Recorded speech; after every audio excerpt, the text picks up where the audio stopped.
নমস্কাৰ এই মুহূৰ্তত আহি পৰিছে সন্ধিয়াৰ কেইবাটাও গুৰুত্বপূৰ্ণ খবৰ। আজি হৈছে 15 জানুৱাৰী। ইশ্বৰম কাৰ্ড থাকিলে আপোনাৰ একাউণ্টত সোমাব 2100 টকা। লগতে ইশ্বৰম কাৰ্ড থাকিলে কোনোবাৰ একাউণ্টত সোমাব 5000 টকা। তাৰ বাবে সকলোৱে কৰিব লাগিব আবেদন। চৰকাৰে নতুনকৈ আৰম্ভ কৰিছে নতুন প্ৰক্ৰিয়া। লগতে অসমৰ মুখ্যমন্ত্ৰী ডক্টৰ হিমন্ত বিশ্ব শৰ্মাই যিসকল ব্যক্তিৰ চৰকাৰী ঘৰ নাই সেইসকল ব্যক্তিক চৰকাৰে প্ৰদান কৰিব এখনকৈ চৰকাৰী ঘৰ। তাৰ বাবে চৰকাৰৰ নতুন নিয়মত চৰকাৰী ঘৰৰ বাবে আবেদন প্ৰক্ৰিয়া আৰম্ভ কৰিছে। যদি আপুনি এতিয়ালৈকে চৰকাৰী ঘৰৰ বাবে আবেদন কৰা নাই অতি শীঘ্ৰে আবেদন কৰি লৈ লওক। লগতে পিএম কিষাণৰ প্ৰত্যেকজন হিতাধিকাৰী একাউণ্টত সোমাব 19 নম্বৰ কিস্তিৰ টকা। পিএম কিষাণৰ 19 নম্বৰ কিস্তিক লৈ চৰকাৰে গুৰুত্বপূৰ্ণ সিদ্ধান্ত গ্ৰহণ কৰিছে। লগতে কেইবাটাও ৰাজনৈতিক খবৰৰ লগতে অৰাজনৈতিক খবৰ যুগুত কৰা হৈছে আজিৰ দিনটোত।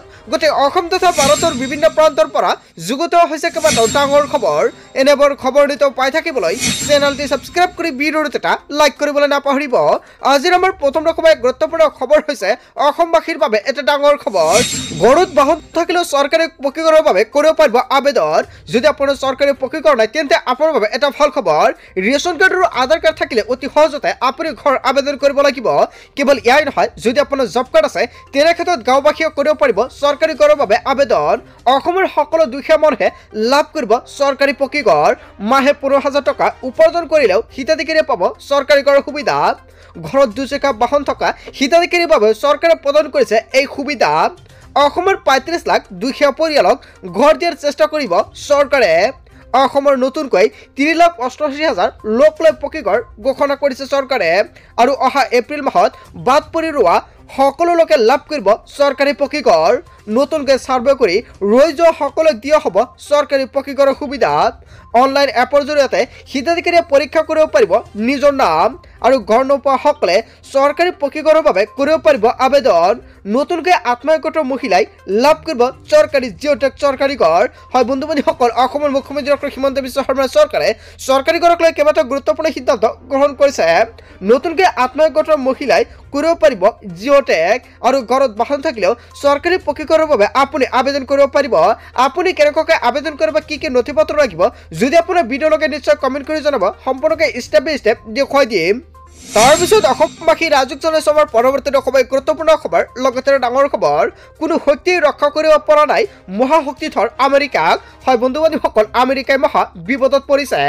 বিশ্বৰ প্ৰভাৱশালী দেশ আমেৰিকাত এইবাৰ ভয়ংকৰ পৰিস্থিতিৰ সৃষ্টি হৈছে আৰু বনজুইৰ মহাসংহাৰ। এইফালৰ পৰা প্ৰকৃতিয়ে ধ্বংসলীলা চলাইছে আমেৰিকাৰ দৰে শক্তিশালী দেশত। হয় বন্ধু বান্ধৱীসকল, ভয়ংকৰ পৰিস্থিতিৰ সৃষ্টি হৈছে আমেৰিকাত। কল্পনাতীত ক্ষতিৰ সন্মুখীন হোৱা আমেৰিকাৰ সন্মুখত আন এক মহাবিপদ। ছাণ্টা আনা নামৰ এজাক বতাহে বনজুইৰ প্ৰভাৱ অধিক বৃদ্ধি কৰাৰ সম্ভাৱনা। ইতিমধ্যে বিধ্বংসী ছাণ্টা আনা বতাহে ভয়াৱহ পৰিৱেশৰ সৃষ্টি কৰিছে কেলিফৰ্ণিয়াত। আৰু বনজুয়ে এফালৰ পৰা পুৰি ছাই কৰিলে ঘৰ দুৱাৰ আৰু হাবি বন। জীৱ জন্তুৰ লগতে এই পৰ্যন্ত প্ৰায় 25 জন লোকৰ মৃত্যু হৈছে। প্ৰকৃতিৰ ওপৰত হাৰ মনা আমেৰিকাই হাজাৰ হাজাৰ লোকক ঘৰ খালী কৰিবলৈ নিৰ্দেশ দিছে। আৰু প্ৰায় 90,000 পৰিয়ালে ঘৰ এৰি নিৰাপদ স্থানলৈ যাবলৈ বাধ্য হৈছে। দেশখনৰ কেলিফৰ্ণিয়া, লছ এঞ্জেলছ লগতে ৱাশ্বিংটন ডিচিৰ দৰে চহৰত বনজুয়ে চলাইছে সংহাৰ। আৰু আমেৰিকাৰ প্ৰায় 8,500 অগ্নিনিৰ্বাপক বাহিনীয়ে নিৰন্তৰ জুই নুমুৱাৰ চেষ্টা অব্যাহত ৰাখিছে। অত্যন্ত বিপদজনক হৈ পৰা পৰিস্থিতি নিয়ন্ত্ৰণ কৰাত ব্যৰ্থ হৈ পৰিছে আমেৰিকাই। হয় বন্ধু বান্ধৱীসকল, ভয়ংকৰ পৰিস্থিতিৰ সৃষ্টি হৈছে আমেৰিকাত। ইয়াৰ বিষয়ে জনতাই কি ক'ব? যদি জনতাৰ কিবা মন্তব্য কৰিব লগা থাকে আপোনালোকৰ মন্তব্য নিশ্চয় কমেণ্ট বক্সত জনাব। তাৰপিছত অসমবাসী ৰাজুক জনাইছে আমাৰ পৰৱৰ্তী সময় গুৰুত্বপূৰ্ণ খবৰ। লগতে ডাঙৰ খবৰ, ই শ্ৰমিক কাৰ্ড থকা প্ৰত্যেকজন ব্যক্তিয়ে লাভ কৰিব মাহেকত 2,100 টকা আৰু কিছুমান ব্যক্তিয়ে লাভ কৰিব 5,000 টকা। যদি আপোনাৰ ই শ্ৰম কাৰ্ডটো নাই অতি শীঘ্ৰে ই শ্ৰম কাৰ্ডটো বনাই লওক। ই শ্ৰম কাৰ্ডটো থাকিলে আপুনি কেনেকৈ ইয়াৰ বাবে আবেদন কৰিব আৰু কোনবোৰ শ্ৰমিকে লাভ কৰিব এই সুবিধা। যদি আপুনি পকা মিস্ত্ৰী, কাঠ মিস্ত্ৰী, ৰং মিস্ত্ৰীৰ লগতে যোগালীসকলৰ বাবে আহি গ'ল এটা ভাল খবৰ। আপুনি যিকোনো কাম কৰি খালে আপুনি লাভ কৰিব পাৰিব এই সুবিধা। নিৰ্মাণ ক্ষেত্ৰৰ সৈতে জড়িত শ্ৰমিকক চৰকাৰে প্ৰদান কৰিব ধনৰাশি। ধন প্ৰদানৰ বাবে মুকলি হ'ল নিৰ্মাণ সখী পৰ্টেল। শ্ৰমিকসকলে আবেদন কৰিব লাগিব এই পৰ্টেলত। কি কি প্ৰক্ৰিয়াৰে কৰিব পাৰিব আপুনি আবেদন? আবেদনৰ বাবে কি কি নথি পত্ৰৰ প্ৰয়োজন হ'ব? শ্ৰমিকসকলে abocwww.assam.gov.in পৰ্টেলত নিজৰ নাম পঞ্জীয়ন কৰিব লাগিব আৰু আৰ্থিক সাহায্যৰ আবেদনৰ বাবে প্ৰতিগৰাকী শ্ৰমিকক লাগিব ই-শ্ৰম কাৰ্ড। যদি আপোনাৰ ই-শ্ৰম কাৰ্ডটো আছে তেনে ক্ষেত্ৰত আপুনি পঞ্জীয়ন কৰিব পাৰিব। ই-শ্ৰম কাৰ্ড নাথাকিলে আপুনি পঞ্জীয়ন কৰিব নোৱাৰিব। আধাৰ আৰু ই-শ্ৰম সংযুক্তকৰণৰ পিছতে কৰিব পাৰিব আৰ্থিক সাহায্য বিচাৰি আবেদন। আৰু অধিক জানিবৰ বাবে এতিয়া আপুনি যোগাযোগ কৰিব পাৰিব শ্ৰম বিষয়ৰ কাৰ্যালয় অথবা PFCত। আপুনি কেনেকুৱাকৈ এপ্লাই কৰিব যদি ফুল ভিডিঅ'টো লাগে নিশ্চয় কমেণ্ট কৰি জনাব।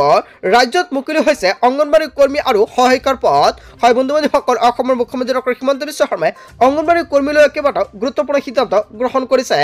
39টা পদ পুনৰ বাবে চৰকাৰে মুকলি কৰিছে বিজ্ঞাপন। 24 জনৰ ভিতৰত কৰিব পাৰিব আপুনি আবেদন। চাকৰি লাভৰ বাবে ক'ত কেনেকৈ কৰিব আবেদন সম্পূৰ্ণ প্ৰক্ৰিয়া জানি লওক। চাকৰি প্ৰত্যাশী যুৱক যুৱতীৰ বাবে এটা ভাল খবৰ। আৰু চাকৰি প্ৰাৰ্থীক লাগিব কি কি যোগ্যতা। নিৰ্ধাৰিত জৰীপ এলেকাৰ অন্তৰ্গত স্থায়ী মহিলাই লাভ কৰিব এই চাকৰিৰ বাবে আবেদন। আৰু মেট্ৰিক উত্তীৰ্ণ প্ৰাৰ্থীয়ে কৰিব পাৰিব আবেদন। প্ৰয়োজন সাপেক্ষে নৱম শ্ৰেণীৰ উত্তীৰ্ণসকলেও কৰিব পাৰিব আবেদন। প্ৰাৰ্থীয়ে দাখিল কৰিব লাগিব স্থায়ী বাসিন্দাৰ প্ৰমাণপত্ৰ। শিক্ষাগত অৰ্হতাৰ চাৰ্টিফিকেটৰ সৈতে গাঁঠি দিব লাগিব মাৰ্কশ্বিট। বয়সৰ প্ৰমাণপত্ৰ, মেডিকেল চাৰ্টিফিকেট, আধাৰ কাৰ্ড, জাতিগত প্ৰমাণপত্ৰৰ প্ৰয়োজন হ'ব। আৰু পাছপোৰ্ট ফটো গাঁঠি দিব লাগিব আবেদন পত্ৰত। মাজুলী সংহত শিশু উন্নয়ন প্ৰকল্পৰ কাৰ্যালয়ত অফলাইন কৰিব পাৰিব আপুনি আবেদন। আৰু ভোগালী বিহুৰ প্ৰাকক্ষণত ৰাজ্য চৰকাৰে কেইবাটাও গুৰুত্বপূৰ্ণ সিদ্ধান্ত গ্ৰহণ কৰিছে।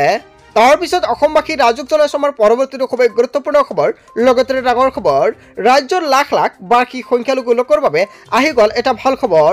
প্ৰতিগৰাকী দৰিদ্ৰ পৰিয়ালে লাভ কৰিব সহায়। ই ৰিক্সা, চিলাই মেচিন, পানীৰ ফিল্টাৰ লগতে প্ৰেছাৰ কুকাৰ দিব দৰিদ্ৰ পৰিয়ালসকলক। দৰিদ্ৰ পৰিয়ালক সহায় কৰাৰ বাবে বাৰ্ষিক সংখ্যালঘু পৰিষদৰ বিশেষ পদক্ষেপ। পঞ্জীয়ন কৰিলে লাভ কৰিব এইসমূহ সামগ্ৰী। ৰাজ্যৰ লাখ লাখ বাৰ্ষিক সংখ্যালঘুৰ বাবে আহি গ'ল এটা ভাল খবৰ। আপুনি কেনেকুৱাকৈ পঞ্জীয়ন কৰিব, কি কি নথি পত্ৰ লাগিব সম্পৰ্কে ষ্টেপ বাই ষ্টেপ এটা কৰি ভিডিঅ' বনাই জনাই দিম। আৰু তাৰ বাবে সকলোৱে চেনেলটি আগতীয়াকৈ ছাবস্ক্ৰাইব কৰি ৰাখিব। যদি এতিয়ালৈকে লাইক কৰা নাই তেনে ক্ষেত্ৰত ভিডিঅ'টোৰ এটা প্ৰথমতে লাইক কৰি দিব। আৰু নেক্সট ভিডিঅ'ত আহি আছে আপুনি কেনেকুৱাকৈ ই ৰিক্সা, চিলাই মেচিনৰ বাবে আবেদন কৰিব। তাৰপিছত অসমবাসী ৰাজুক জনাইছে আমাৰ পৰৱৰ্তীটো খুবেই গুৰুত্বপূৰ্ণ খবৰ। লগতে ডাঙৰ খবৰ, অৰুণোদয় আঁচনিক লৈ ৰাজ্যিক কেবিনেটত কেইবাটাও গুৰুত্বপূৰ্ণ সিদ্ধান্ত গ্ৰহণ কৰিছে। হাৰি নাযাব অৰুণোদয় আঁচনিৰ সুবিধা লাভ কৰি থকা চৰকাৰী চাকৰিয়াল। আৰু ইয়াক লৈ কেইবাটাও গুৰুত্বপূৰ্ণ সিদ্ধান্ত গ্ৰহণ কৰিছে। চৰকাৰী চাকৰি থাকিলেও আঁচনি সুবিধা পোৱা একাংশৰ বিৰুদ্ধে কঠোৰ হৈ পৰিছে চৰকাৰ। কোনো পথে ভুৱা হিতাধিকাৰী থাকিব নোৱাৰিব অৰুণোদয় 2.0। চৰকাৰে প্ৰস্তুত কৰিছে এনে ভুৱা হিতাধিকাৰীৰ দীঘলীয়া তালিকা। ইতিমধ্যে 682 গৰাকীকৈ চৰকাৰী কৰ্মচাৰীৰ তালিকা সাজু কৰিছে চৰকাৰে। আৰু এই 682 গৰাকী কৰ্মচাৰীৰ বিৰুদ্ধে কঠোৰ পদক্ষেপ ল'ব ৰাজ্য চৰকাৰে। বিভাগীয়ভাৱে কঠোৰ অনুশাসনমূলক ব্যৱস্থা লোৱাৰ সিদ্ধান্ত চৰকাৰৰ। চাকৰি লাভৰ পিছত পোৱা অৰুণোদয় ধন ঘূৰাই দিব লাগিব চৰকাৰক। আৰু এনে বহু চৰকাৰী চাকৰিয়াল থকাৰ সম্ভাৱনা ব্যক্ত কৰিছে মুখ্যমন্ত্ৰী ডক্টৰ হিমন্ত বিশ্ব শৰ্মাই। চৰকাৰে ব্যস্ত থকাৰ মাজতে আৰু এনে বহু চৰকাৰী চাকৰিয়াল থকাৰ সম্ভাৱনা ব্যক্ত কৰিছে মুখ্যমন্ত্ৰীগৰাকীয়ে। চৰকাৰে ব্যৱস্থা লোৱাৰ পূৰ্বে এনে লোকক চাকৰিৰ পৰা নাম কৰ্তন কৰা হ'ব বুলি আহ্বান জনাইছে। আৰু অন্যথা পৰৱৰ্তী সময়ত ধৰা পৰিলে কঠোৰ ব্যৱস্থা গ্ৰহণ কৰিব। যদি আপুনি এজন ভুৱা হিতাধিকাৰী অৰুণোদয় আঁচনিৰ তেনেক্ষেত্ৰত এতিয়া আপোনাৰ নামটো কৰ্তন কৰি লৈ লওক, অন্যথা আপুনি পিছত ডাঙৰ বিপদত পৰিব। অৰুণোদয় আঁচনিক লৈ ৰাজ্যিক কেবিনেটত কেইবাটাও গুৰুত্বপূৰ্ণ সিদ্ধান্ত গ্ৰহণ কৰিছে অসমৰ মুখ্যমন্ত্ৰী ডক্টৰ হিমন্ত বিশ্ব শৰ্মাৰ চৰকাৰখনে। তাৰপিছত অসমবাসী ৰাজুক জনাইছে আমাৰ পৰৱৰ্তীটো খুবেই গুৰুত্বপূৰ্ণ খবৰ। লগতে ডাঙৰ খবৰ, PM কিষাণ যোজনা হিতাধিকাৰীৰ বাবে আহি গ'ল এটা জৰুৰী খবৰ। কিয়নো 19 নম্বৰ কিস্তিৰ ধন লাভ কৰিবলৈ হ'লে এতিয়া কৰক এক গুৰুত্বপূৰ্ণ কাম। জানুৱাৰী মাহত হিতাধিকাৰীয়ে লাভ কৰিব PM কিষাণ 19 নম্বৰ কিস্তিৰ ধন। কিমান তাৰিখত PM কিষাণৰ প্ৰত্যেকজন হিতাধিকাৰীৰ একাউণ্টত 19 নম্বৰ কিস্তি সোমাব, ইয়াক লৈ চৰকাৰে গুৰুত্বপূৰ্ণ সিদ্ধান্ত গ্ৰহণ কৰিছে। আৰু চৰকাৰে অতি শীঘ্ৰে আপোনাৰ একাউণ্টত সোমাই দিব 19 নম্বৰ কিস্তিৰ টকা। আৰু জানুৱাৰী মাহৰ শেষৰ ফালে আপোনাৰ একাউণ্টৰ টকাটো সোমাবলৈ গৈ আছে।